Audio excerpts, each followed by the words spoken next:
Well, if that's not a good start to the morning, I don't know what is. Sunrise o'clock. This is the Sheep River. I've just crossed the river. And oh my God, it is cold. Apologies for the horrendously white legs. But that water is bloody cold. Now bear in mind, this is the middle of summer. We are, where are we now? September. So we've had all summer for this water to warm up, and that is still bloody cold. That's still glacial water. I don't care what anybody says. Right, if you're coming down here, you have to cross the creek. You come down there, parking's just up through there. You have to cross this, and that is actually pretty shallow. It was only probably up to about here, halfway up my leg, which is nice. But my feet now are completely numb, so I'm just going to let them dry out there a little bit. I brought a towel with me. Always a good idea to bring a little small towel with you, because when you get over the other side, you want to dry your feet out. But I'm going to sit on this nice little rock. There's a couple of rocks here you can sit on just to dry off. There's a nice one there. I'm going to sit on this one. Make sure you dry your feet off. Make sure they're nice and dry. Get your warm socks and that back on, because let me tell you, that's a shock to your feet first thing in the morning. Right, I'm going to head down trail, which is down that way, and today I'm heading down to Junction Falls. There's still there's probably about 10 cars up there in the parking already, so, and a horse trailer already, so I suspect it's going to be fairly busy down here today. Right, I'm actually starting to shiver, and I need to get myself dried out and get sorted. Right, well, that's a river crossing done. That's a bit of a palaver, but it's well worth taking 10 minutes, and it's probably about 10 minutes. Get your feet all dry, all dried up, ready to go. Make sure you've got your socks tucked in as well, because this is tick country. I see people hiking down through here with shorts and flip-flops, and I'm sure it all looks very trendy for their Instagram pictures and what have you, but you get bit by the wrong tick, not a good plan. Right, so this trail is about 14 kilometers round trip, something like that. And once you get up this little rough bit, you get back onto, this was a road up in here. There used to be an old logging camp up in here, like a sawmill, many years ago. There are still quite a few artifacts left up here. Some of the old drop dams that they had, some of the corduroy road, it's all up in here still. So, whew. Oh, no idea how warm that is on my feet now I've got my boots on. Now this little side creek runs up through here. There are trails the other side of there. If you want to walk back basically all the way to the Indian Oils Bridge, there is a trail that runs up the other side of there and all the way across, and we've only got to cross this creek here. That you tend to find that's used mostly by the horse people. Yeah. Right. It is a chilly start to the morning. I only have one layer on. I have other layers with me, but if I put the other layers on, I know I'm going to be taking them off soon, because I'm going to get pretty warm. But it is chilly, especially crossing that river. But nice thick wool socks, that's the secret. I got really good wool socks. So, right, I'm going to put this away a little bit. I'll do some more down there. Once the sun hits the valley, it's going to be a hot day today. Well, in typical Dave fashion, I've only gone 100 yards from the river and already found a tree across the trail, so we'll cut that one out of there. Right, hopefully not too many more of them. There's a lot of big trees down on this trail. I've got a long way to go. I don't want to be cutting up trees half the day. This is a relaxation day, not a work day. I spend enough time clearing deadfall off trail. Right. Once I get to the top of here, this little first rise flattens out a bit. Now it is a bit of a bumpy trail, A, for the rocks, also a bit further down for the horses too, so make sure you've got good boots. Oh. There's a really cool picture up through there if I had my good camera. Oh, right, A bit of a workout first thing.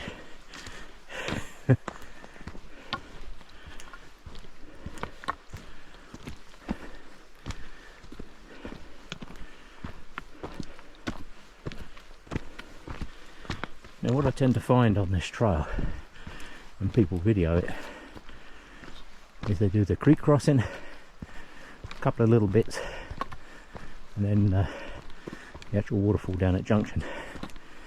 They don't tend to do anything else. So I'm going to try and do some more trail pictures just so people can see what the actual trail is like.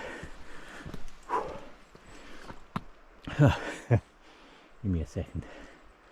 That was a lot of work first thing in the morning. Yeah. Right. Yeah, just give you an idea of the actual trail, because people never show this bit. But it's now levelled off.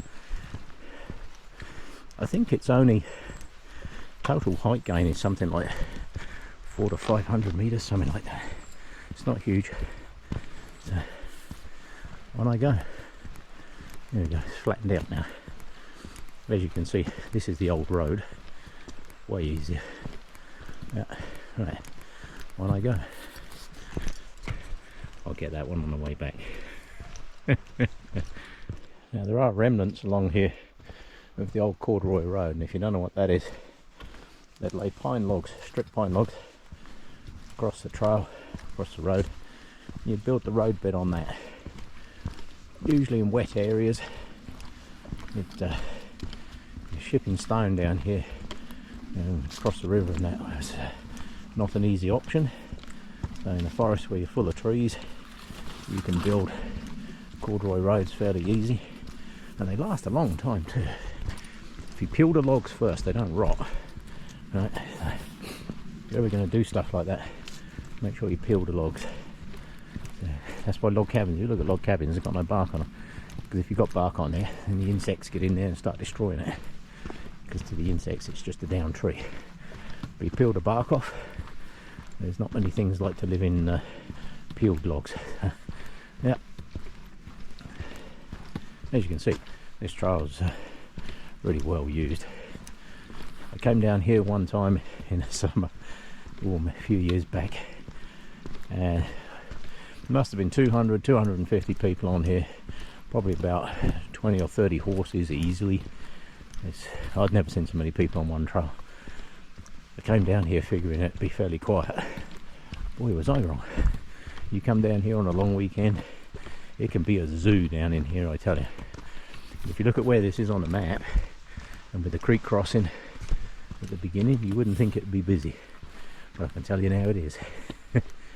Right, we're going to head down this way. There's an old sawmill site a bit further down here. There's not much debris still left in there, bits and pieces left over. The last time I came here, you could still see the piles of sawdust, so let's see what we can see. And the good thing with this trail down here is there are an abundance of views. This mountain off to my side here, it's difficult to get a good picture down here, especially with this camera. This is but I can tell you now, with my good camera I could get some stunning photos down through here. Yeah. This mountain off to this side is Shangalashi. I cannot remember what that translates into. Bloody big mountain, I suspect. Yeah.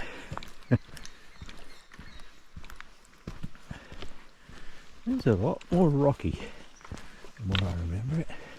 This road had a bit more erosion on it since I was here, I think. Yeah.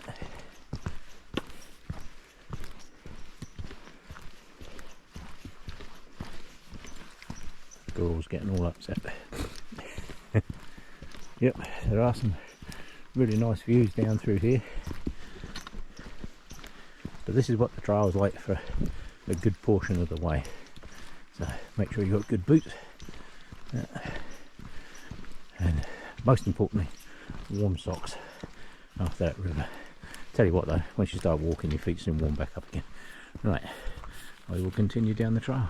Right, here's another example of just adjust my shot socks. Right. Another example of a corduroy road. This has been here a long time. I can't remember when the logging camps down in here closed. Some time back, what they used to do is dam the river up. They had what they call drop dams. So they'd dam the river up, cut all the logs, float them into the river, and then drop the dams, and the big whoosh of water would push all the logs downstream. Hiking poles are a good idea on this trail, just by the way, especially for crossing the creek. I mean, I only have one pole with me, but for crossing that creek, I can tell you now, good hiking poles are very handy. And somebody's built a bypass trail right around there for the horses and stuff. I guess it's easier on the horses' legs than these logs, but so that is a corduroy road. I think that's the last of the big bits of that along here. But I'll do some more further down. There are many nice little spots along here where you can just stop and have a look out at the river. But, be careful getting down in there, because it's easy to walk along the river, especially if you've got wet feet already. But the further you go down, it can actually be quite tricky to get in and out of this canyon. So be careful of that one. Right, let's continue on the trail. Trail's over here. I had to push a few of these logs off the trail here, which is quite surprising. It's, the horse people come down through here, they usually take pretty good care of this. Been quite a few bits I've had to move already, which is really quite surprising for this trail. But yeah, as you can see, I mean, people do bring chainsaws down in here and cut it off trail. But yeah, been a few. Right, hopefully not too many more. On I go. Oh, just going to stop here for a second. If you look down in the bottom there, you see all those logs laying in there with all the bits. There's the big logs across, two big ones and then small ones. That's a drop dam. So this, as you can see, is a bit of a pinch point in the river. So they would raise the dam, back up that whole river. Imagine that all backed up with water in there. And they'd drop all the logs in there upstream, drop the dam, and holy crap, that'd wash all the logs downstream. That must have been quite something. Be good to have been able to stand here and actually video it back in the day. Wouldn't that have been something? But imagine that water. People think, yeah, okay, it floats the logs down, but imagine all that water flowing down and then over the Sheep River Falls. When it got there, it would just suddenly whoosh over the top. That would be quite the flood. That would be pretty spectacular to see, I should think. Yeah. So that's one of the remains of the drop dams down there. It shows you how long these things last, because in the floods of 2013, that they got really hammered down through here. So it just shows you how long this stuff lasts. Now all the way down here, down this trail, you'll get little teasers of the mountains up through there. But there's not too many good views of that until you get further down. There's another drop dam way down there. I don't know if it will show up in the picture there. Right down the bottom there, there's another drop dam down there. Yeah. So, yeah. There are a few washouts across here that you have to cross. But, like I say, make sure you've got good boots. Right, I'm going to put this camera away till I get the other side, because I need both hands. Right, do a little bit more of the trail. Here's another washout. This gives you an idea of the power of the water. All the way up through here, keep getting tantalising little glimpses of the mountain. Look at this. This is what happens when water runs downhill fast. Yeah, some of these rocks, I couldn't even begin to move these. And the water pushes them around like they're twigs and little pebbles. Yeah. Yeah, that mountain up there, that's Shangavarshi. That runs along there. I'm almost all the way along the base of Shangavarshi now. This is the second dip that you have to go through.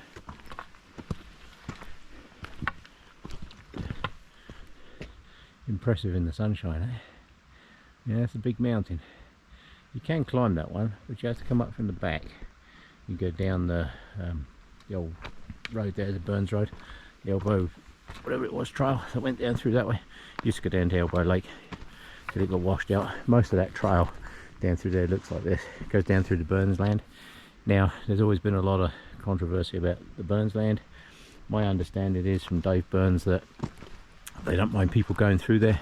They don't want you camping in there. They want you to just walk straight through, keep going, don't stop, don't touch anything down in there, because there's all kinds of old mining stuff and that down in there. So as a transport route through there, I don't think they mind you hiking through there. Although, let me tell you, from what I can make out, I haven't been up there since the floods, but from what I can make out, there is very little of the old road and trail left. So you are pretty much bushwhacking all the way from here up past Gibraltar Mountain, all the way out to like the Tombstone campground area. Yeah, you're pretty much on your own up through there. That is pretty rough by all accounts. But I have seen a few videos of people that have been up in that way, and yeah, it's pretty rough. Right, so I got Shangalashie Mountain up there. That transitions across here. Jägermeister's up here somewhere, and then you can't see it through the forest. And then further down that way is Highwood.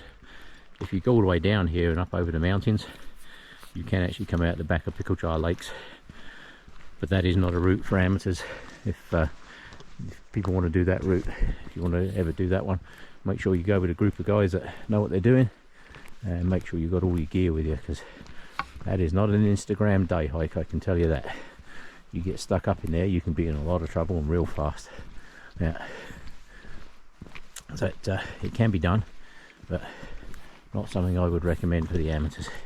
Right, I'm going to continue down through this forest, and I should be coming up to the sawmill site not too far from now. Right, this is the old sawmill site. There isn't much in the way of debris in here. There's a old rim there, looks like a rail rim, look at that. Yeah, it's like an old train wheel or something, I don't know. Wagon wheel of some description, so it's got an edge on it. I'm not going to walk down through there because that grass is absolutely soaked. But there are some bits of debris that I know of down in here, just scrap metal and stuff that was left behind. So this is the old sawmill site. So people come up in here and they look at these forests and they go, oh wow, pristine forests, and you know, untouched and all this kind of good stuff. You hear all this stuff, hear it all the time. However, what people don't realise is this is the regrowth. All of this up in here was logged right out. There weren't no trees here. This was a sawmill. This is where they used to cut all the trees up, cut them up in the logs and float them down the river. Yeah. People think that, you know, it's been here forever, and they look at the forest, and yeah, we need to take care of our forest, absolutely we do. But you also have to bear in mind that what you're seeing here, the nice mountains up there, what you're seeing here, this is all regrowth. Back in the day, they logged all this. Our forests here are a fire-based forest system in Alberta. That's how they are, right? That's one of those things people kind of get, they don't understand all this. Well, just a little note here, when you walk along here, you'll feel this feels very spongy, this piece along here. See all this? This is sawdust. See all this lot? This is from the sawmill. Let me show you some of this. See this? This is all piles of sawdust. Look at this. This is all sawdust from the sawmills. So they used to cut up literally millions and millions of trees through here. Everything you see through here was all logged out. There was no trees here. This was all logged out. And this is just piles and piles of sawdust. It's actually very nice to walk on. It's very squishy. But well, this corner's a bit wet. There was a little bypass trail that somebody had made up around the corner there. I can see why now. Yeah. Yeah. Unfortunately, the horses do chew it up, which is a pain in the rear end. However, the horse crews also do keep the trails good. So it's a double-edged sword. Yeah, there's a little bypass around there. So that's all sawdust. Piles and piles of sawdust. It goes back to the days of when it was all logging up in here. So these forests, as I was saying, people look at these forests and they think, oh yeah, been here forever. They haven't. And if, as happened up at Jasper, our forests here in Alberta are a fire-based forest system, which means they grow, forest fire will come through, rips them all out, and then it all starts again. We got shallow soils. This is not somewhere that you're going to find, you know, 5,000-year-old trees and all this kind of good stuff. You just don't find that here. There's big trees, don't get me wrong. They're big trees, but these are all new trees. These aren't old trees, these are new trees. People look at it and they think that forest has been there forever. It has not. Yeah. All of this was logged at one point. And this is the regrowth. This is what proper forest management is all about. You can just leave it like they did up at Jasper, and it all catches fire and burns down. You lose half the town, go with it. Or you can actively manage it, and that's the difference. All those trees up there, all that deadfall with a pine beetle killing it, that should have all been cut out of there and burnt firewood. Simple as that. Just give the local people TM66s or puff tickets or whatever they call them now. They could have just gone up in there over the years, had all that lot out of there. It would not have stopped the fire, but I can tell you now it would have drastically reduced the effect of the fire. Oh yuck. This is what horses do. Look at this. You get these ruts. The horses always walk in the same spot. Their feet go in and out of the same holes. But although this looks yucky, it's actually not too bad to walk on. It's soft. It's not muddy. Yeah. So yes, forest management is vital. If you just leave a forest and you let it degrade, eventually a lightning storm will come along and it will burn it out. That's exactly what nature does. That is a natural process. That is one of those things that just happens. And unfortunately we've become very good at putting fires out, which enables the fuel load to build up, and hey presto, disaster in the making. So active forest management is very important. So look at this. I look through these trees here. I can tell these trees are all pretty much the same age. Yeah, there's a lot of newer ones in here, like the small trees. But if you look at the established trees, they're all about the same age. That's because they all started growing at the same time. There was no trees here when this was a logging camp. Right, I'm going to continue down that way. Right here in front of me, on this tree, I don't know if it will stay there. Oh no, it's gone. There was a woodpecker. Literally right in the tree right in front of me. Yeah.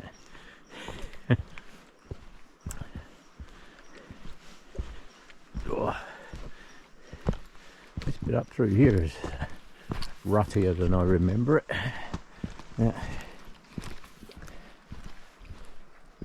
It is a very popular horse trail, so it does tend to get this ladder stepping, as I call it. Look at this. See along here? Yeah.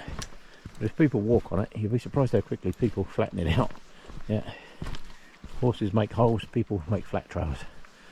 So if you see a well-trodden trail up through the mountains, you can pretty much determine that it was probably human-made. If you see one that's all these ruts like this, horses and cows. Yeah. But again, look at the age of these trees in this forest. Look at them, they're all about the same. Yeah. Right, I'm not too far away from where the cabin site is, because that Shangalasha up there, that's the last part of Shangalasha. I've nearly passed the base of that one. And I'll show you some stuff when I get up there. Well, the dark forest is now given over to a sunny forest. This is the reason I make an early start on these things. Because I can tell you now, if you don't. Oh, is this the corner where the cabin is? Not sure. Let me just have a quick look. Oh yes, yeah, this is cabin corner as I call it. Yeah, this is an important junction. And I'm not sure what the story of this place is. Somebody started building a cabin in here, and not sure why. No idea. Nobody seems to know actually. I mean, it's been here a long time. If you look at the logs, all rot as hell. Look at those. And these are peeled logs too. Those ones there, they're peeled. So yeah, not sure what the plan of that was. No clue whatsoever. Right, this junction you're coming to here, if you just head down through here and up there, there's some nice little waterfalls in there. That's not where we're heading. There used to be a couple of signs here, and I'll tell you why in a second.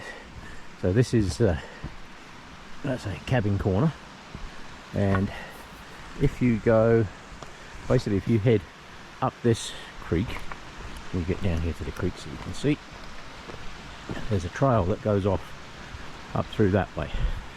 That is not the trail you want if you're going to the waterfall. If you go up that valley, it will take you all the way up to a place there where there's a lake up in there. I can't think what the name of the lake is, but there is a lake up that valley. Yeah, up this valley here. Basically follow this all the way up. It will take you all the way up over. How strong is that log? Is that log strong enough? Let's find out. If not, I'm about to fall in the creek. That would not be good. There we go, that's good. Yeah, this valley here, if you follow this valley up, Shengalashi Mountain is that one there. Jägermeister is this one. If you follow this creek all the way up, it will take you up. There is a, what's the name up in there? A lake up in there, but it gets very steep. Just here there are some very nice little waterfalls. Let me just go over here and show you. Some very nice little waterfalls in here. Be careful because in wet weather these rocks are really slippery. Yeah.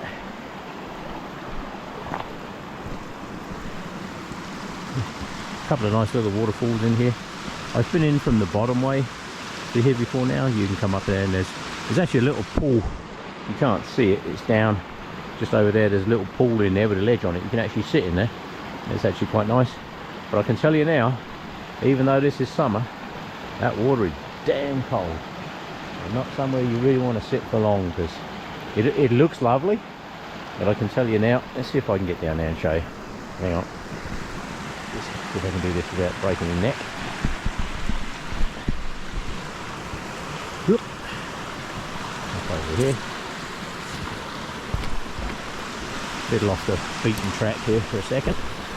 Many apologies for the short interruption to normal service. Right, just down in there, you can sit on that rock. That nice little pool. There's a little pool there. You can sit on that rock down in there, that one there, and it's actually very nice on a hot day. It's actually really nice. However, I can tell you now, that water's cold. So I say to people, be very careful with the water, because it looks very inviting, especially on a hot day. And if you're acclimatized to it, you just get in there, let yourself cool down, let your body cool down, you're good. But if you suddenly immerse yourself in this cold water, you can be in serious trouble. People underestimate it. I've had people laugh at me. They say, oh, well, you know, it's I've been swimming in rivers all my life. Yeah, great. This is mountain water. You measure the temperature of that water, I bet you that's about 4 degrees. That rock over there, I have sat on that rock with my feet in the river, and I can tell you now, your feet go numb really, really fast. Yeah. So that's a nice little spot, eh? Right, I'm just going to head back up and continue on the trail. So, back at the top, cabin's just up through those trees. That little waterfall over that is just down through there. That's the valley that you travel up if you want to go up to the lake. So you come across here, it's easy to cross, even without that log. It's easy to cross here, you just walk straight across there. There's a million rocks in there. And this is your trail, it continues on up this way. Now it does start to gain a little bit of elevation here and it's really rocky and rooty.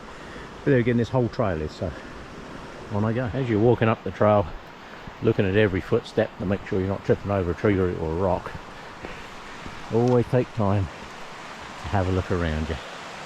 I saw a video once, I can't remember what that little peak of rock up there is called. But I'll look it up when I get home.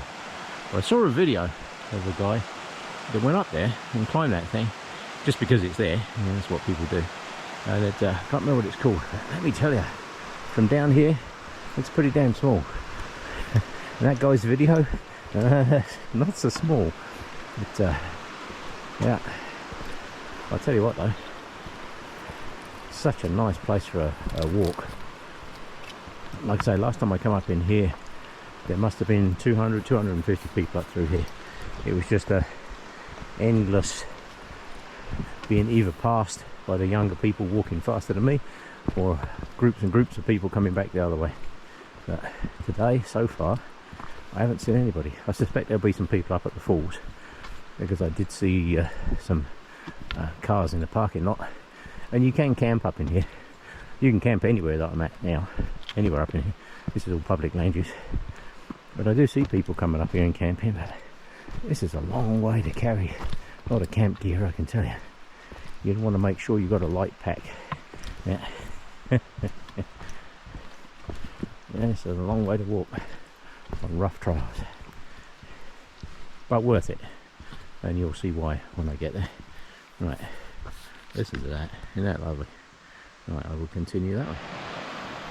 well worth stopping along the route just to have a look. Yeah, isn't that nice? Once the sun hits the valley, it's going to get bloody warm down in here.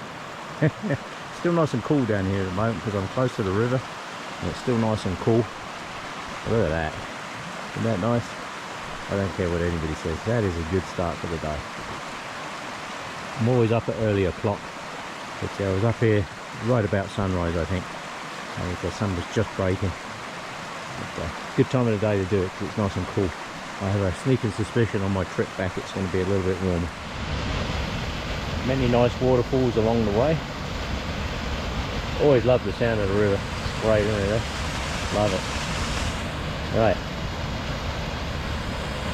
You can sit and enjoy that for a second.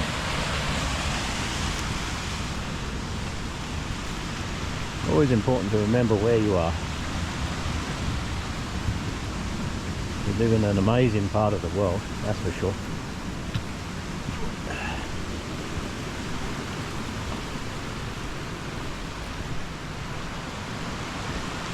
Be careful of these edges. A lot of these edges like this, they're all undercut. Yeah. I guarantee you this one's undercut because the river runs under there. So, yeah. Don't walk right down there too far. Find yourself in the river after a 20-foot drop. Right. Trail continues on up this way. It's slowly gaining a little bit. On I go.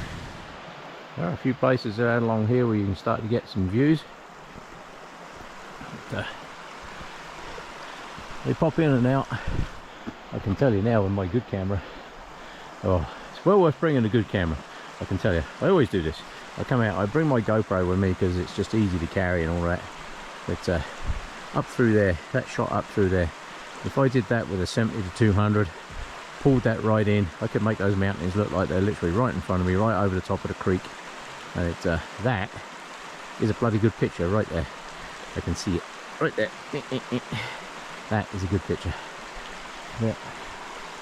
Right. On I go up the trail, which is up that way. Right. The trail continues on up.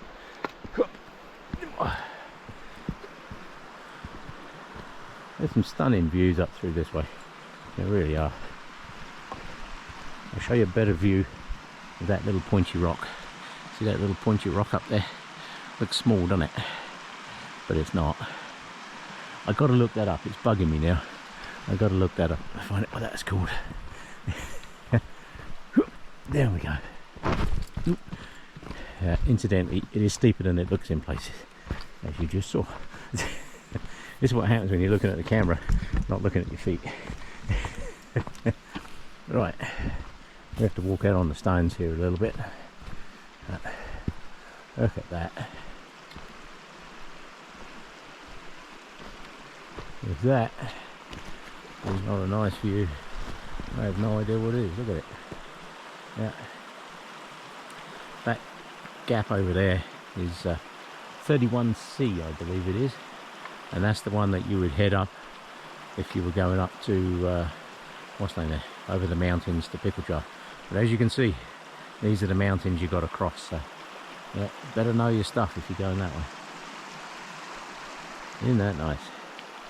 Right, I'm going to continue on up that way. Right, once you get to here, it's where the trail runs out. You have to kind of walk up the rocks here for a bit because in the floods, this whole valley up through here got reshaped. If you look over this, over there, there's a rock sticks out. Actually, I can see a bit of orange tape there. Somebody's put up some orange flagging tape. Yeah, that's where you've got to head, but not before you've stopped and looked at that.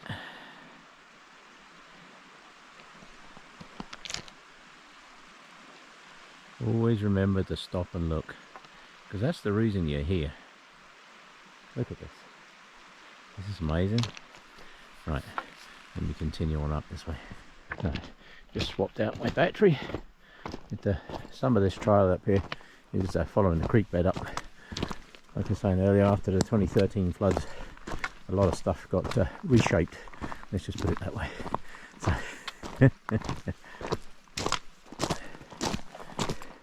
there's a well-trodden trail through the stones here. This gives you an idea how many people come up here. You can clearly see the well-trodden trail through the stones. Yeah. nice. Somebody cut off some ends. Excellent, thank you. Yeah. Ranchy people usually do a lot of that. Stone's a little loose, but doesn't matter. It helps squish it into a good trail. Over time, you'd be surprised how the trail just naturally forms. You get enough people walking through an area. Yeah. See, across here. Get enough people walking through there, you soon end up with a good trail. Right, just going to continue on up a bit. Put this away so I don't trip over. I wasn't paying attention earlier and I tripped over a tree or hitting a rock. Right, well, the trail continues onwards and upwards. Right, oh, nice sky. I think once the sun gets down in this valley it's going to get pretty warm. Right, on I go. Right, so just come up here to, this is Junction Falls. Just chatting to a couple of guys that have been way further up the valley, which is always good. This is where everybody comes. This is the falls. I'm going to go up there a little bit further up there. But, this is nice up through here, eh? Lots of people come up in here and camp up in here and stuff, but I can tell you now that water is cold. But, I have seen some very interesting videos done in here. I can see a bit of garbage in the water there. That yellow thing, I'm going to see if I can recover that without cooling in. So I just found a pop can, a few little bits of plastic. But I always bring a bag with me so I can get this stuff out of here when I go. But this is Junction Falls. Right, let's see if I can get that bit of plastic. Right, got it. It's an eat more bar, and I didn't fall in the process. That has to be a good thing. Yeah. Right, we'll go and put that in my pack with the other garbage that I found. Actually, in all honesty, there's not much up in here at all, which is actually really nice to see. I always bring a garbage bag with me when I come out places like this, because I have done it before and come up and find literally crap after crap after crap. And the rule is very simple, really. You bring it with you, take it home with you, pack it in, pack it out. I was just talking to two guys here that had been up over the top of the valley there, and they said it's nice up over there. Apparently up Waterfall Valley there's an outfitters trail that goes up there. So that's not on my radar for today. What I'm going to do is do that. I'm going to sit and have something to eat, enjoy that for a little while, and then head on out. Well, no campfire today, so we've got cold sausage roll. Yeah. Didn't bring any tea either. It's 2 days I've been out and didn't bring tea. Bad, isn't it? Yep. Right, I'll head up that way in a minute.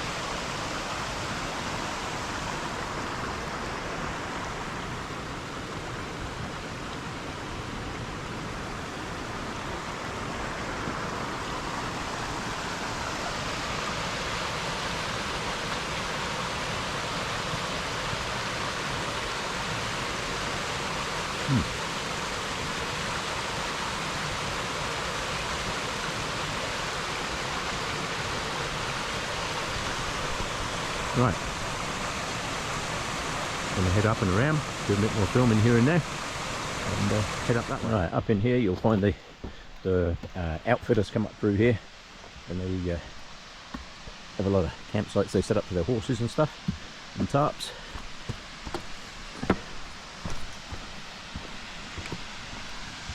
Now all up through this valley, there's loads and loads of waterfalls up through this valley, hence the name, Waterfall Valley.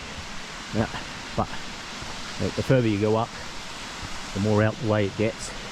So you need to be a little bit more outdoorsy if you want to go up there. Not going to go down on that rock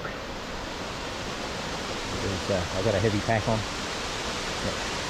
As you can see, that's pretty nice there. I think I might dump my pack and see if I can get down in there.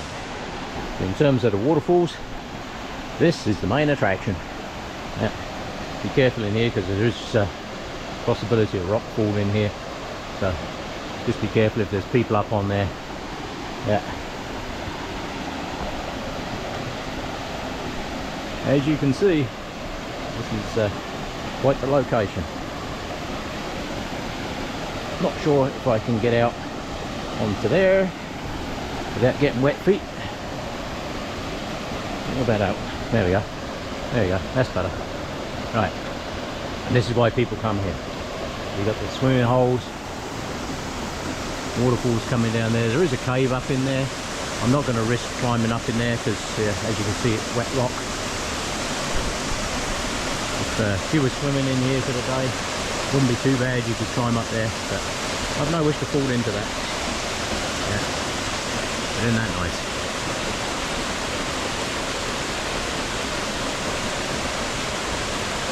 Take that. Good spot to be.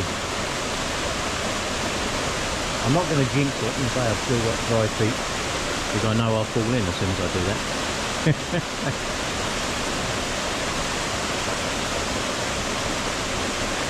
Yeah, that's a bit slippery up on that rock over there. So, know your limit, stay within it. Pretty cool location, man. If I can get out of here with dry feet. There we go.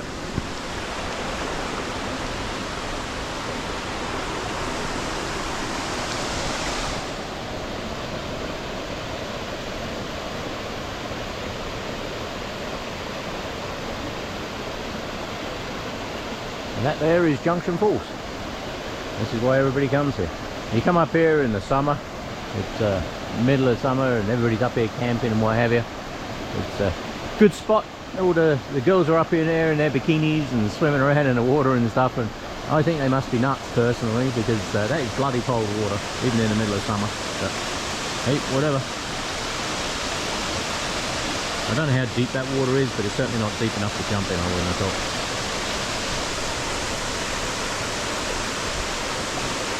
Up in there, there's the cave up in there. I should have brought my pole down with me. I think I will go and get that. Yeah, that's a better shot. So I'm just going to nip back down in the bottom there. Now I've got my pole with me. I can do some better pictures. Right, so this is the falls.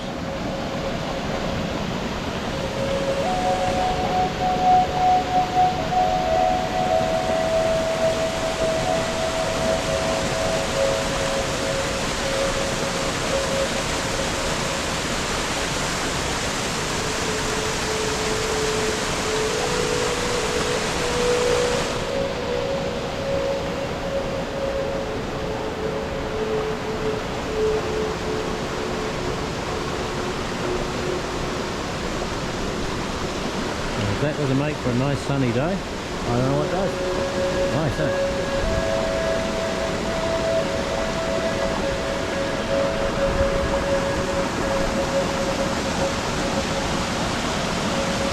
I see people swimming in there, so the water is fairly deep. That's where I want to get in there. Not in this weather. Look at that. That is some cold, cold water.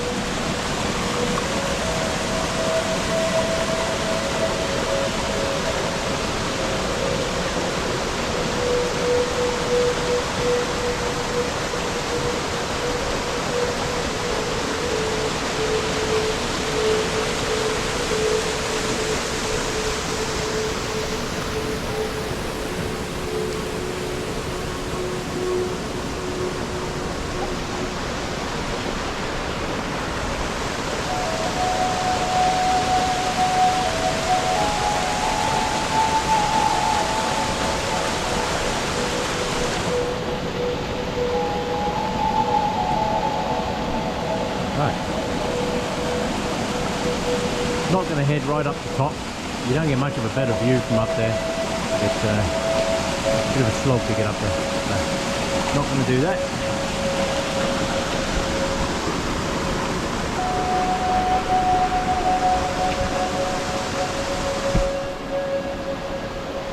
However, I'm going to press this way a bit.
we have Junction Falls. I don't know what the actual height is from the top, but bloody long way, so you really won't want to fall off that. That's very wet rocks at the top, so be very careful up there. Right, one more look around.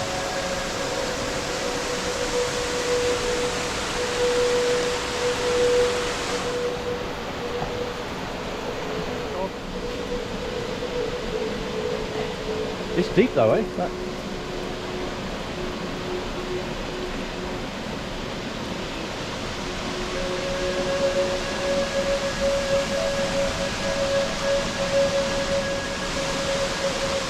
Well, you're a lot braver than I am, I can tell you.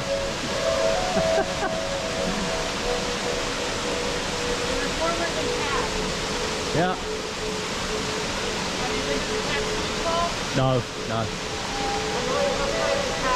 Oh yeah, down 940 or whatever it is? Yeah. Yep.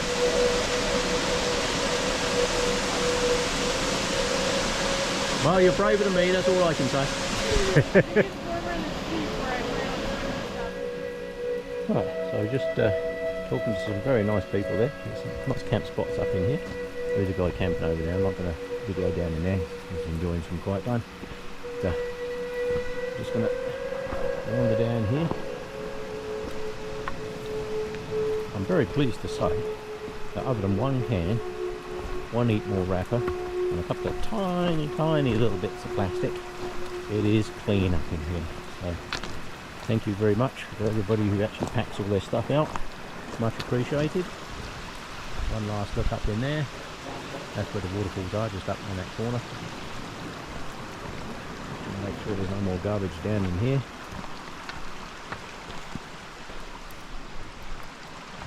Like I say, you come up in here on a long weekend, it gets very busy up in here. That's why I've come today, because all the kids are back at school. The summer camping season for the majority of people is over. I've just met a very nice couple. They're out here, Jane and Peter. But nice meeting you guys. Nice chatting to you. But, the young lady went for a swim in the water. But, I did ask her permission if I can use one of the pictures there, and I'm going to see if there's a picture that's suitable to put in my video. If there is, I will include it. If there isn't, I won't. I did ask if I could include it, but I always ask if there's people in my pictures like that, because it's only polite. You know, people post pictures of people they don't know all over the show. So, yeah. So if there's a suitable shot in the cold water, just to prove that there are people that swim in the cold water, that's great. Yeah. So we'll see. But I have to say, I'm very impressed that there's no bloody garbage. Yeah, very impressed. I'm not impressed that there's no strawberries. I keep seeing strawberry plants, but there's no bloody strawberries. Yeah. Right, this is the top of the smaller waterfall right at the bottom of the valley. Yeah. There's campgrounds all up over through there. The horse outfitters come up through here a lot, so yeah. I'm going to head back up into the forest. I've gone past where that guy was camping now, so I didn't want to video his campsite. People come up in here for privacy and peace and quiet, so that's good. Right, there was one large tree that I saw on the way in here that I might be able to take care of. I'll have a look. It's a big tree though, and I don't have my big saw with me. I only have my little saw. I've got the 2000 with me. So I'll see if I can get that one out of there on the way back.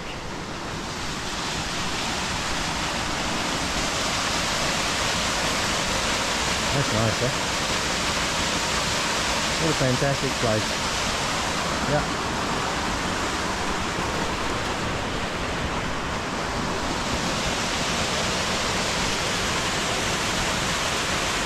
Yes. Right, we'll get off this rock and pay attention to what I'm doing, otherwise you'll get an action shot of me disappearing over the edge. And a lot of screaming and yelling as implode on the rocks at the bottom. I'm going slow because I'm looking for garbage. I do apologise. like I say, I am seriously impressed. We are at the end of summer, so unless people have been up in here and done a clean-up, maybe they have, I don't know. But I can tell you now, this is actually a damn sight cleaner than I've seen it in the past. So if somebody did organise a clean-up, thank you very much, whoever you were. That is very much appreciated. Yeah.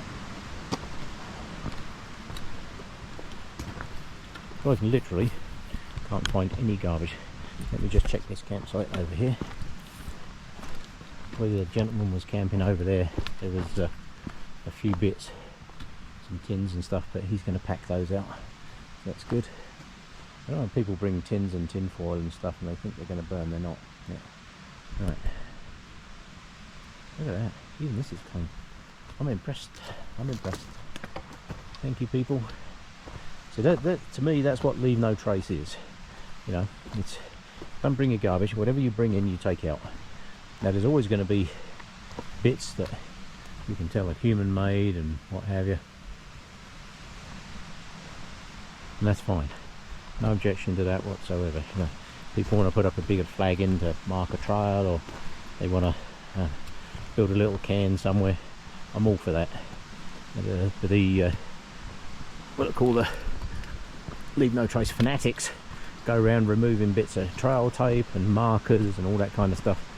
That can actually be dangerous, because up in here, if you went up the wrong valley, you could actually be in a lot of trouble. This is a bit of a drop off here, so this is as far as I'm going. I think I can get a picture here. Yes, I can. Right. So this is the bottom of the waterfall that heads off up the valley. Isn't that nice? Now this valley has several trails that head out of it. Oh. Because I've got my heavy pack on, I'm just going to stand over here. Right. You can head off up that way, up through there. That's 31A, I think it is. 31B is pretty much that way. 31C follows the waterfall valley up, and that'll take you all the way up to Pickle Jar. Ain't going up there. Right. I shall continue on my way and head back down the trail. Like I say, there's one tree on that trail. I'm going to see if there's anything I can do with that. Ideally it's a chainsaw job, but I only have the one saw with me today, so not sure what I'm going to be able to do with that.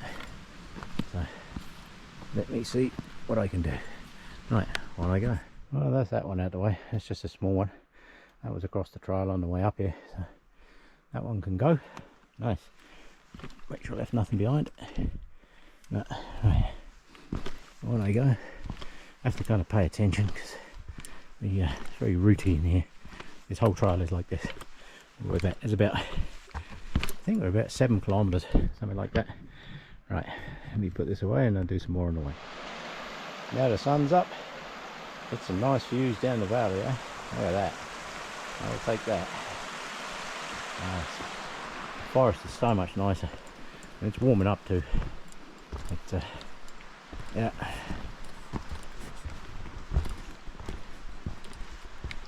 It's very rutty, like I say, with the horses. And it's about 7 kilometers each way, something like that. Right, I'm going to put this away so I don't trip over on these, and I'll do some more down the trail. Now this is that fairly big tree. I only have one saw with me, and it's kind of supported there, but not there. I might be able to cut this. I really don't want to have to cut this twice. I was trying to look to see whether I could cut it just the once. Cut it maybe there, see if I can drop it, and maybe it'd be easier to step over. But look at how that's bouncing. I'm not convinced. I might have to cut it here and see what I can do. Right, let's get this pack off and see what I can do. Well, that was quite the tree to cut.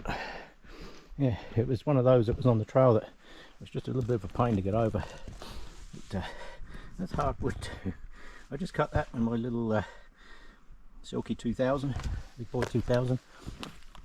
It was sprung kind of weird. It's like a very bouncy tree, so I wasn't sure which way it was going to go. So I cut through halfway at the top there, as you can see, then I had to cut up. I cut through the top, then had to cut up through the bottom just to get it going. Oh, more people coming. Yeah. So in true sod's law fashion, I just finished cutting through that tree, and two women turned up with a dog, and I said, "Where were you 10 minutes ago? Could you give me a hand and get that tree off the trail?" That was a heavy tree. Once I cut it out of there, that was actually a fair bit of weight. Right, which side did I come on the way up here? Over this tree root, I think. So tree roots are a double-edged sword. They're nice and strong, however, you get them on the wrong angle, you can slip sideways really fast and bust an ankle. So you always have to be cautious. So how many people that I've seen now? So there's one guy camping, then there was 2, 4, 6, so 7 people in total. So that's not bad so far. Yeah.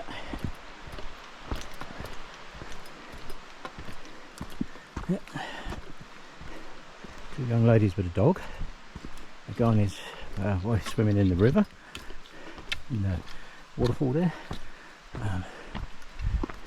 Guy camping. Not sure who he was. Yeah. He looked familiar.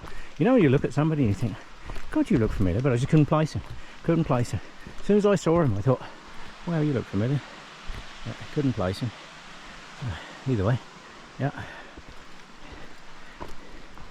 So I will head back down the trail. There was a couple of small ends up here, I thought, somewhere on the way up, and I thought, oh, I'd nip those off. But I think that's as I go past, once on the other side of the log cabin bit. I don't think they were this side. I think they were the log cabin side. What a lovely trail. Yeah. So if you've never done this one, it's not a bad walk. Midweek seems to be the best. I did make the mistake of coming up here on a long weekend once. Oh my good God. It's like bloody Disneyland. Yeah.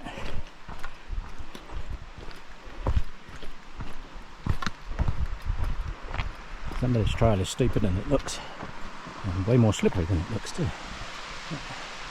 Yeah, through there. Yeah, nice. Yeah. Such an amazing part of the world that we live in, you know. Yeah.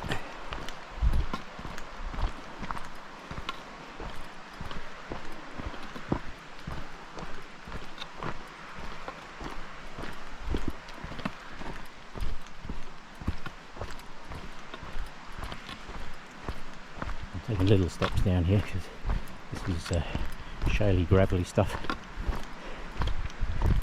Easy to slide on when you're not paying attention, which I'm not at the moment. I'm just too busy looking at the scenery. Look at that. I can see 1,000,001 photographs with my good camera. Yeah. This thing doesn't do too bad for pictures, but yeah.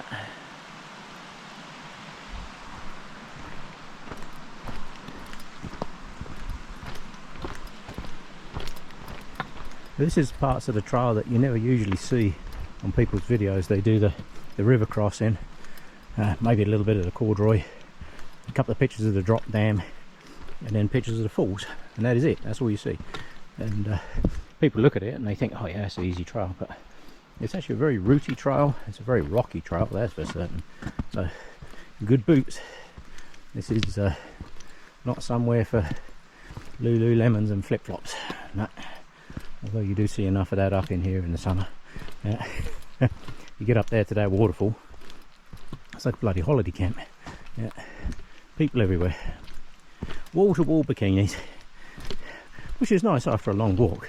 Gives you something to sit and look at. However, not the best of things, especially with like the ticks and stuff up in here. A lot of deer ticks and that around, so never a good idea to have exposed skin. That's why I have my trousers are always tucked in my socks like this. Yeah. May not be the coolest thing to wear, and most of the girls they like to do the look at me Lulu short kind of crap, but it's not wise out in places like this, even if for no other reason than you take a tumble and smash your knee up and what have you.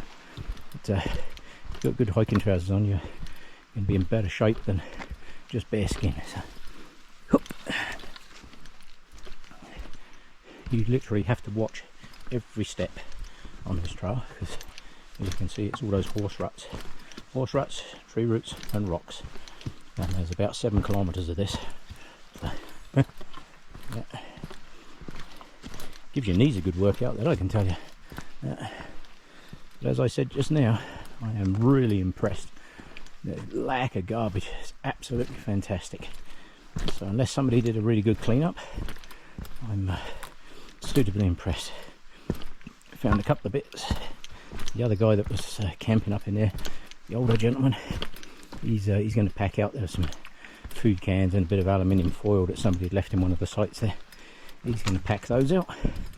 I offered to take them, but he said he'll pack them out when he comes out. See, this is what you're up against. So these ruts, and they're deep. A lot of these are a foot deep, so you've got to be careful every foot placement. See, look at this. This is what this trail is like. This is the actual trail. This is the bit of the trail that people don't video. Yeah, they only video the good bits. Look at this. But as I've said before, the horse people keep the trail nice, so they keep it walkable. Without the outfitters coming up in here 2 winters with dead full, you wouldn't be able to walk up through here. So it's a double-edged sword. Yeah, you have to thank them. Right, you don't want to sit and watch me walk 7 kilometers back over tree ruts and horse ruts. So I will put this away until I get back down into the river. Well, it's a bit slippery on the rocks down there. Don't think I'd want to try and cross that.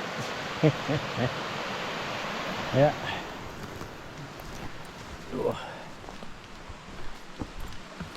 I usually try to stay off the little bypass trails, but I could hear the water flowing over there, so I figured everybody had come over and had a look at something. I come over to see what they'd look at. Right, let's get back onto the horse ruts. If you walk on the horse ruts enough, you actually squash them back in. That's why you see there's that flat bit. As I was saying earlier, humans create flat trail. See this here? This is human, that's horses. So if enough people walk it, if they don't keep making bypass trails, it actually squashes it back in, flattens it out. You wouldn't think it does, but it does. You get enough foot traffic on a trail like this, you flatten it back in. Yeah. Must be pretty nasty on the horses, I should think. See, stepping over all this crap all the time. We find it easy to walk on nice flat ground. I'm sure the horses would prefer that as well. Yeah. Look at this, bringing horses up in here.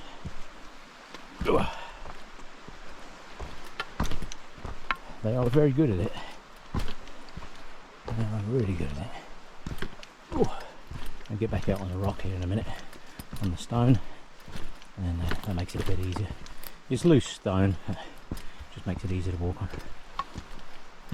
In fact, I think I'll get off this forest trail and get back down here on the rock. Just have a look. See if it's any easier. Got to be careful not to end up on a gravel bar out in the middle of a creek, and then you have to cross a bloody creek to get back over. Yeah. This just gives you an idea of how much this was all washed out in the floods. Where I'm stood, I'd have been underwater. So there's the creek down there. Where I'm stood, this would have all been underwater. Gives you an idea of how much there was, eh? Yeah. I don't know what's easier, walking on this or walking on the rubble in there, the ruts. I'll take this for a little way. Oh, here comes some horses. They're taking the easy route too.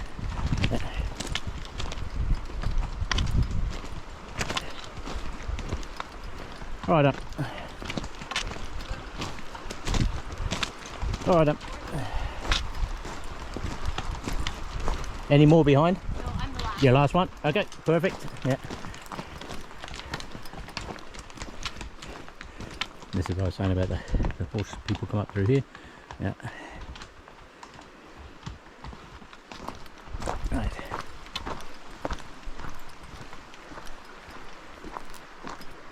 So I wonder how they would have got around that tree that was down there. Probably around the end of it, I guess. That just makes more trails, and see, that's the problem. It braids it. You cut them off. It didn't take me long. I would say somewhere between 5 to 10 minutes to cut through that log. If I'd had my big saw, it would have been 5 minutes. Yeah. So if you walk down a gravel bar, you've got to be careful. You find yourself stuck the other side of this little creek. So,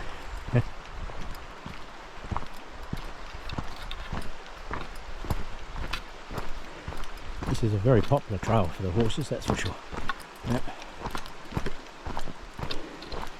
As I've said, they do keep it nice. Can't odds it.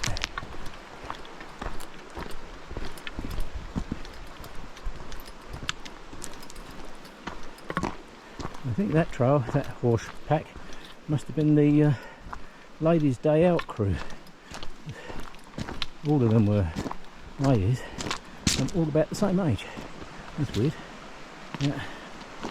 Yeah. See this, all this rock here that I'm stood on, all of this was washed out in the floods of 2013. So just look at it. Imagine the amount of water that was flowing down through here at that point. Absolutely stunning. Yeah. Would not want to have been in this valley. You wouldn't have got out of this valley, I tell you. Yeah. Unless you can fly, you wouldn't have got out of this valley. Yeah. Yeah, that over there. Downstream from here, there's Indian Oil's bridge, big steel bridge, got washed out. It's now, well, there's bits of it from half a kilometre to a kilometre downstream. Great big steel bridge, just got washed out and smashed to pieces, just like tin foil. Yeah. But still there to this day, still embedded in the riverbanks and stuff. Yeah. Just shows you, this would have all been underwater. I was trying to find a depth marker on the tree and see, looking at where this is all cleared off here, I would have said the water was probably up to here. So I'm going to estimate from there down to the river, that's probably 10 to 12 feet, maybe more, maybe 15, down to the current water level. But that gives you an idea of how much water was flowing through here. Look at it, absolutely brutal. Right, on I go, back out on the gravel.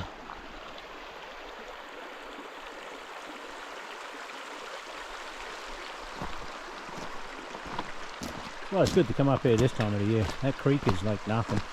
Yeah. If you came up in here, like heavy runoff season, you might have a bit of fun. Yeah, getting across the sheep. That river can run fast because it's got a huge catchment area.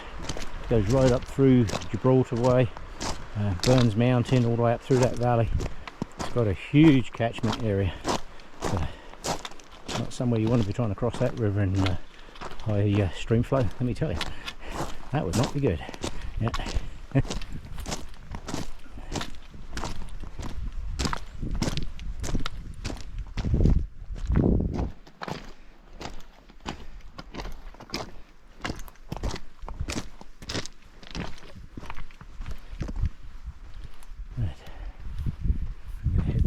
Down that way.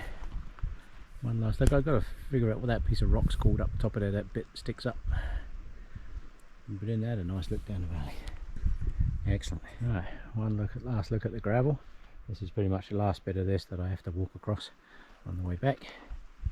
And we're back into the trees. And we head down. I can't think what that mountain's called. It's got a number. I can't really think what the hell that mountain's called. Yeah, that's somebody else's level of fun up there. If I'm in a forest, I'm fine. But I can literally pick anywhere in this forest down here and spend the night. That's fine. Got everything I need with me. But if you're up there on the rock, if you're up there somewhere, that's a little different. You get stuck up there, you could really be in trouble. Yeah.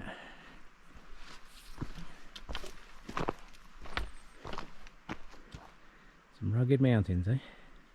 That valley up there is pretty much a dead end, but if you go up around the corner up where the waterfall is, you can cut across the pickle jars. But like I say, you want to make sure you're pretty good at doing that. I have seen a video of somebody coming up from Pickle Jar Lakes, coming up over that way, and anybody I've spoken to about it says it's easy to come up that hill because it's a psychological thing. If when you get to that like the saddle bit in there, and you look over and down, that's a bloody long way down. It looks really steep. I've never been over the top there. Not my cup of tea, that's for sure. But I did see a video of a guy up there, and they got to that point, and he said pretty much buggered out, because you can't see whether it cliffs out or not. But if you come up from Picklejar Lakes way, you're just going up steep scree, and then up over the top. And the young couple that I was talking to, the young couple, they're retired now. I think they're just travelling around. That they said they were talking to a couple of people that had come up over that way. But you've got to be pretty damn keen to come up over there, I tell you. Yeah. Right, so this is the forest on the way back. This is the bit of the forest and stuff that people don't normally show in their videos. So, trying to show as much of this as I can without it being boring. So on I go. And it's pretty much all like this until we get to that next water crossing. I just bumped into some more people up there. A couple of people heading up there. They've never been up there before, so I don't want to tell them too much about it, because it's always nice when you walk around the corner and you get that first surprise. They were asking for somewhere to go because they're only here for a few more days. So I said Upper Kananaskis Lake and Rawson Lake. So they're heading up to Rawson and Upper Kananaskis tomorrow. So yeah, they will enjoy that. That's a nice walk. Right, I told you it's going to get warm today. That sun is getting really warm. So I will take that. We'll follow this downstream, cross over a bit further. Yeah, different that is in the sunshine, eh? Yeah, it was cool this morning when I came up here because it was all still in shade. The sun hadn't come over the mountain, but warmed up now, that's for sure. As much of that water is freezing cold crossing that creek, but I'm actually quite looking forward to it. You've got warm feet by the time you get there. I was talking to a couple of guys earlier, the ones that have been up camping way up the valley, and he said, yeah, he said it's actually really nice when you got back and your feet are all hot just to walk across there. Yeah, I can see that. And my feet are toasty warm. They'll be freezing cold crossing the creek, but yeah.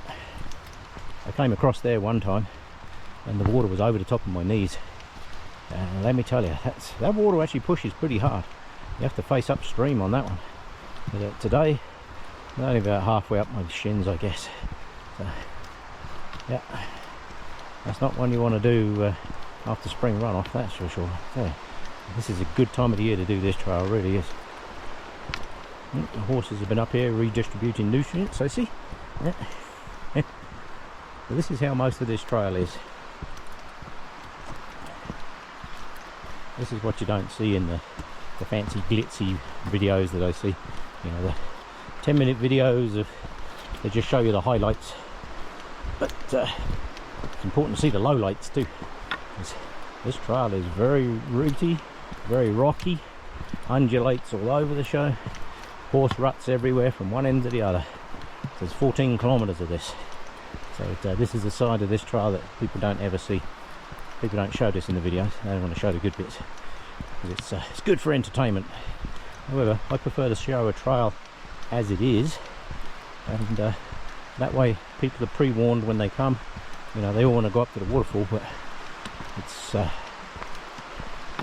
a slog, and you've got to watch your step. I'm literally watching every step that I take. Would not be a good place to hurt yourself. Although there's a few people up here and there's some horses up in here, so if you hurt yourself up in there today, actually pretty good. Some of those people are coming out today, which I suspect they were because it was a bunch of young ladies. I don't think they're going to be camping up in here tonight. They didn't seem to have a lot of camp gear with them. They were just day backpackers on the horses, I guess. Yeah, which is good. Gets people out and about. It's a good way to do this trail. If you want to do this trail and you don't want to worry about all the walking and slogging and creek crossings and all that, if you pop into, I think it's called Blue Rock Equestrian or something it's called. You get in there, you can sign up for the day, and it's pretty reasonable price too, I believe. It's not stupid expensive. So you can sign up there and they'll get you on a horse, and you can let the horse do the work coming up in here. Now that'd be the way to see this. If you really wanted an adventure, pop into the Blue Rock Equestrian there. They'll hook you up with a horse and a group of people. They'll come up in here. They usually have a couple of guides that will come up with you, and away you go. Yeah, that's not a bad way to do it, I can tell you. beats the hell out of walking this trail. I don't know, you don't have to cross the bloody creek either. Right, I will continue on down this one until I get to the next creek crossing. Right, that's the worst bit of that trail done. This is about the halfway point now, halfway back. So this is the creek crossing. When I came across on the log over there. You can just as easily go across the rocks here. Just watch out for the slippery rocks there. Look at that, isn't that nice? Yeah. The water's not deep this time of the year. I walked across the log on the way, but I will take the creek crossing on the way back. Just watch out for slippery rocks. There we go. So this time of the year, that's a really easy walk across there. That's nice, eh?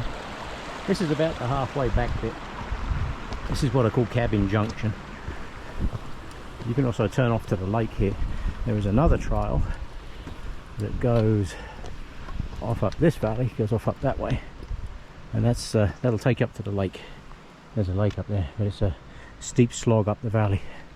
Yeah, I'd rather go this way. I'm heading back now.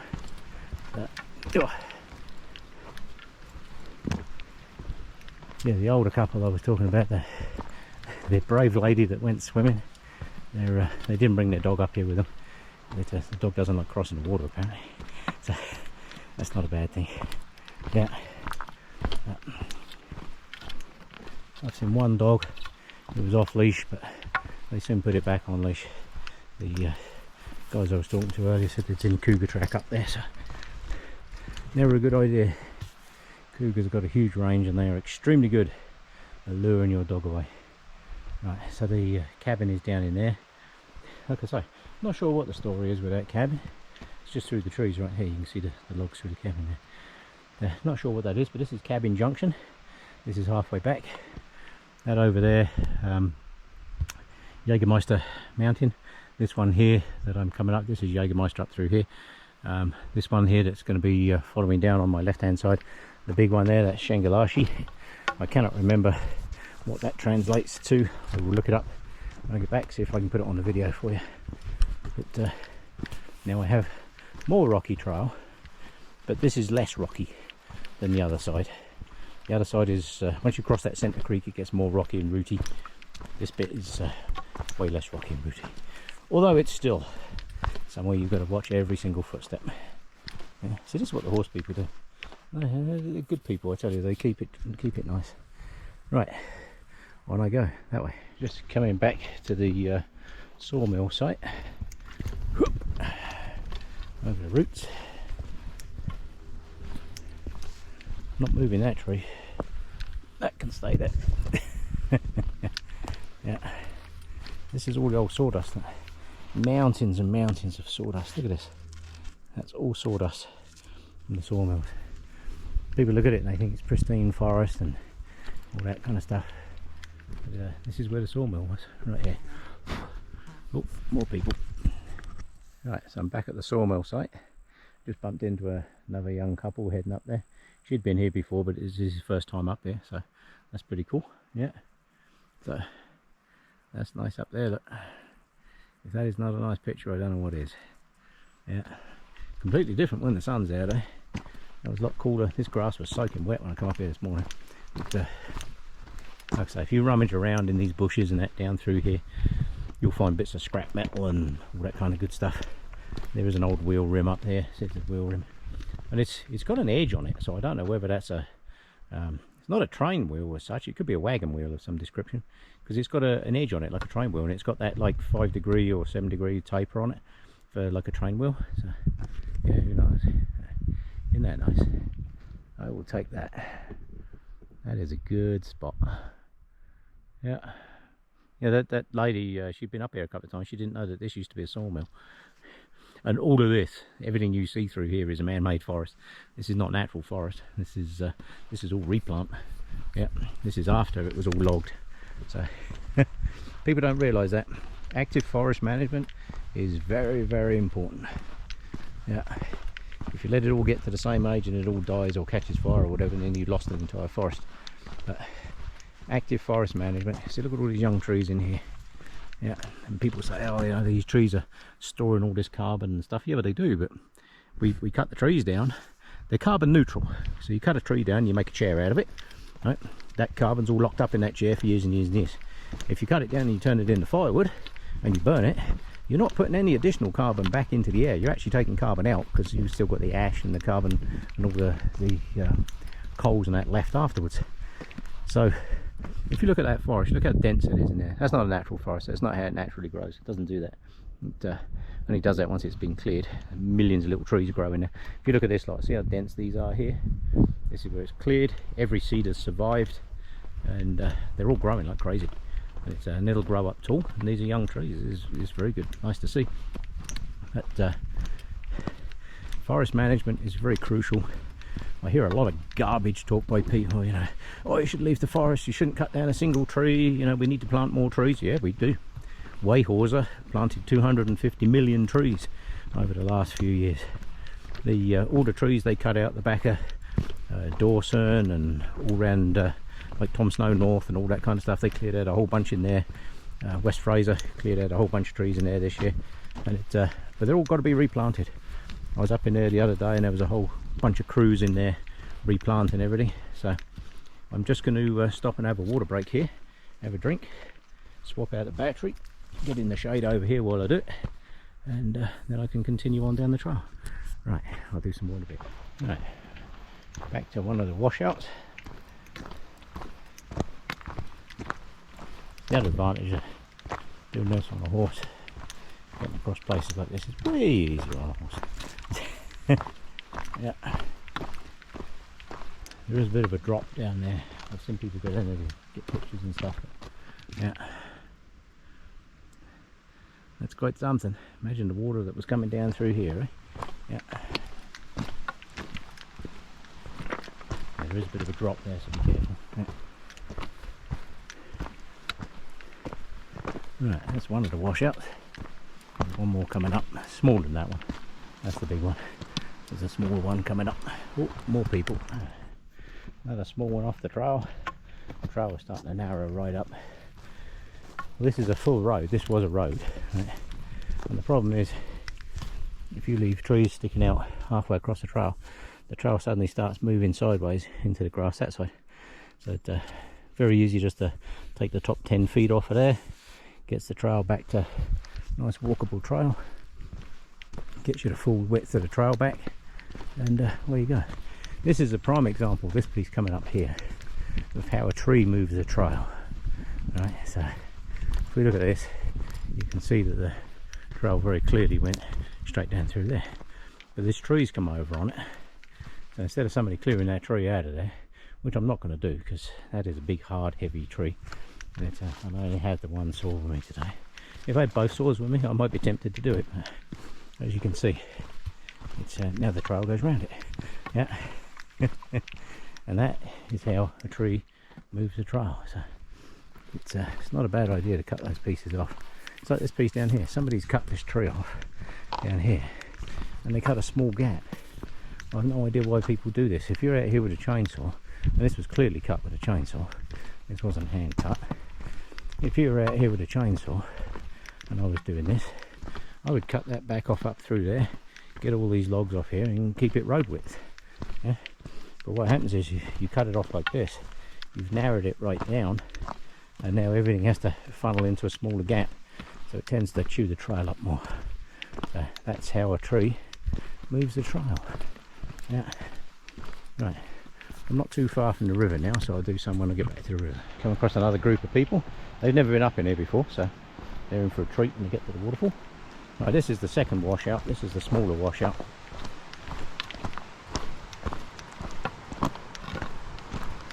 This is the little one.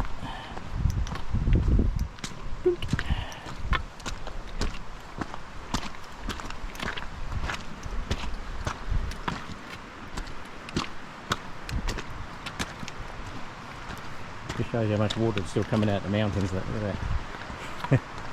Oozes out the springs. So this is all limestone up in here. This was all the bottom of the ocean once. That's what people don't understand. If you look at these, if I can find an open area. Look up through there, look at those mountains up through there. Right, that's all limestone. This was all on the bottom of the ocean once. And now we are 5,000–6,000 feet above sea level, I should think. Easy. Yeah, this has got to be 5,000 to 6,000 feet above sea level, I should think.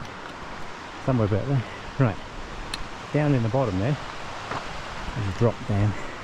I was just telling those people they didn't know what a drop dam was. If you look down at the bottom there, you can see it. That must have been quite spectacular.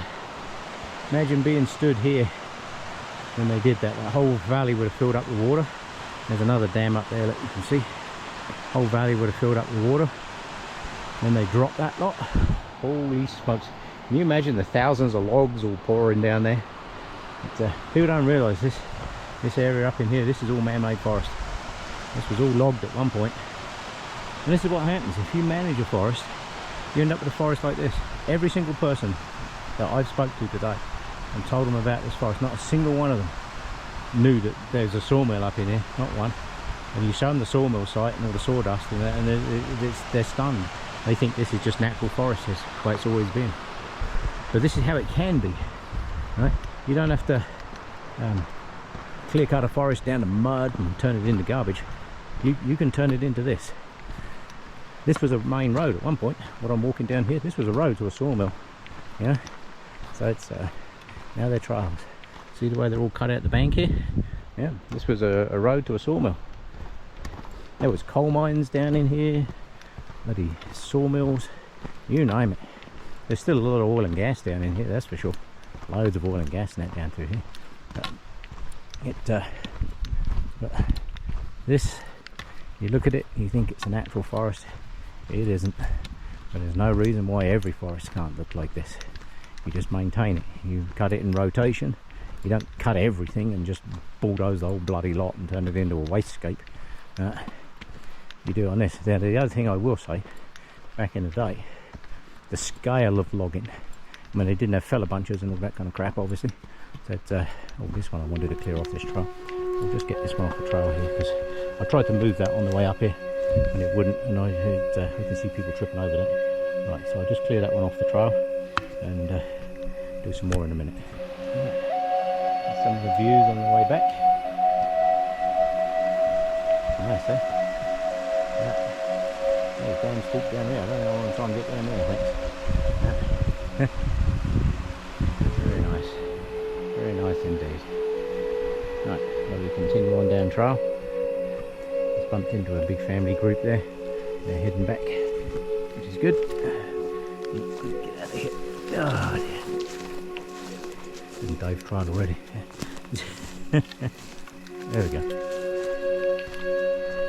I'm supposed to be taking it easy today. I've done a lot of work this summer clearing stuff off the trails and all that kind of stuff, so I thought I'll come out and do a nice relaxing trip. So, but I can't come and not bring me saw, so cut quite a few off of this trail. It's quite surprising actually. I didn't think I'd have anything to do on this trail. It's like regularly we have people come up here with chainsaws and stuff, so I didn't think there would actually be anything to do on this trail, but there was. Yeah. No, that's okay. Keeps it walkable. Just makes it easier for the next person. Right. Around the next mud hole. Yeah. Squash some of that mud in there. Flattens it out again. So if people continually walk around the ruts, and the ruts get worse. But if people walk through them, it actually helps flatten them out. You wouldn't think it does, but it does. Yeah. You get enough people walk through there, flatten it right out. If no horses ever come up through here again, and only people, you'd find that those ruts would very quickly start to disappear. Right, I will put this away, do some more in a bit when we get back. So I'm just going to cross the creek here. I'm going to need both hands. I would video this on the way across. I don't know if I can. If I just put that in there, I don't know if this will come up, but oh fuck, that water's cold. Woo, she's cold.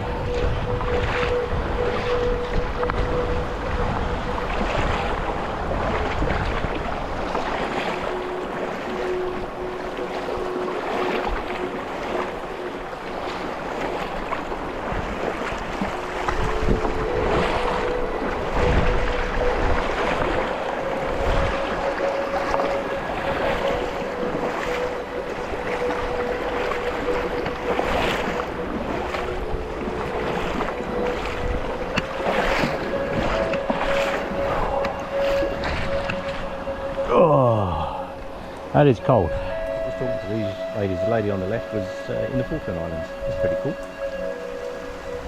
Go on then, give us the bad news. How cold?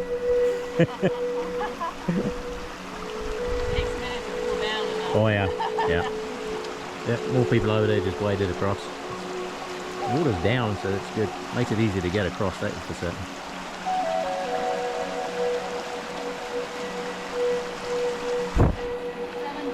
Seven? Oh, that's warmer than I thought. I was going to say 4 or 5. Yeah, so 7's good. It's tropical. There'll be goldfish in there. Yeah. So everybody parks the cars up here. And I just saw the first conservation officer going around checking passes. So that is actually really good. It's nice to see that people are actually checking it. That their money is being well spent. But, I don't mind paying 94 bucks a year. It helps maintain all this kind of stuff. It's just nice to know that the money is actually going towards all of this. So that is a good idea. Yeah. He's literally the first guy in 3 years I've actually seen out and about. So he was out doing their stuff. So that's good. Right. I will pack up all my stuff. Just going to check around here for garbage. I just found a little bit of garbage in there. Just going to chuck that in the bin over there, and then I'm going to head home. Oh, I've got my nice warm shoes back on. Yeah, back in the day, this was the staging post down here. There's a whole bunch of camp gear down there. There's pillows and tents and all kinds of stuff down there. I don't know whether that's abandoned or what that is. I'm going to just put all my stuff in the car and I'm going to head down, because that was there when I came past this morning. So I don't know whether that's just been dumped or what. I don't know. I'm going to go and have a look.